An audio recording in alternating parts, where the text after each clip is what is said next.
Last month, the Independence Police Department sent an email to parents and school staff members warning about pills laced with fentanyl.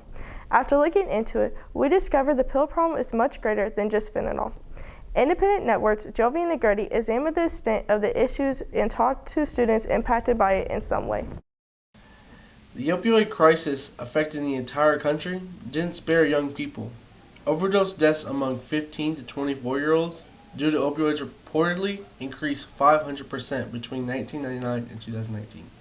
Even pills prescribed by doctors can be dangerous if abused. A lot of pills or drugs that are prescribed to people are based on, the amount is based on somebody's body weight or many different factors. So that the pill that you're getting may not react the correct way to your body type.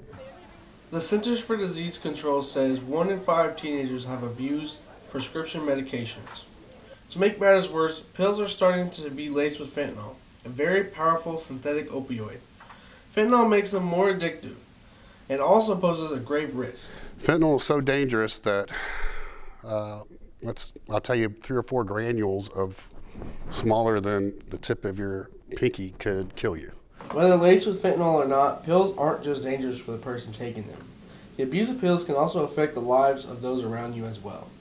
Some ISD students know that firsthand.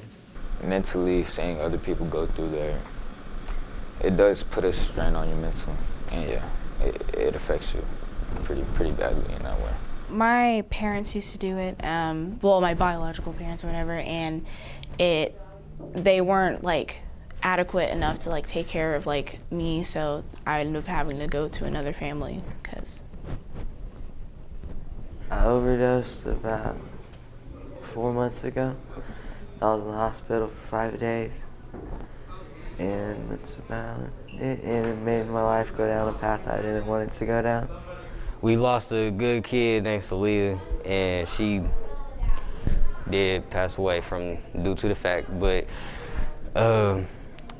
that is just a sudden reminder of how we shouldn't do or take pills by anybody, or unless it's prescribed by a doctor and you have an actual problem. Independence police say they investigated at least 3 deaths connected to the pills just since April. Many teenagers feel they will never end up abusing pills, but police say it's not usually drug-seeking individuals who become addicted. It's usually people that suffer an injury and they get on painkillers, or they have their wisdom teeth removed and they like the way that feels, so then they start looking for them in other outlets. With the abuse of pills prevalent among youth, it's important to know the signs someone close to you may be abusing them.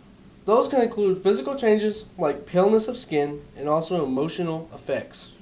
The personalities, when they come down off the pills, they're going to be sick or nauseous or cranky. But when they're on the pills, they're going to be, life of the party. Schools aren't always the place to get away from drugs either. CDC statistics show more than 20% of high school students claim they've been sold, given, or offered drugs on school property. If students know anybody abusing pills, they should talk to a counselor or principal. Sometimes coming to administration or counselors can be scary because you think you're going to get your friend in trouble, but a lot of times our first step is going to be a response of how can we help. I think sometimes students abuse that to feel something. They're unhappy about themselves or something, and so I would just want those students to see the value in themselves and see that they're worth so much more than doing something that hurts them. I'm Jovi Negretti, reporting for the Independent Network. The narcotics officer with Independence Police told us about the First Call program. It's a service aimed at helping those dealing with addiction. If you or someone you know needs help, you can call 816-361-5900. You can call that number 24 hours a day, 7 days a week. I'm Reagan Keltner, and this is the Independent Network.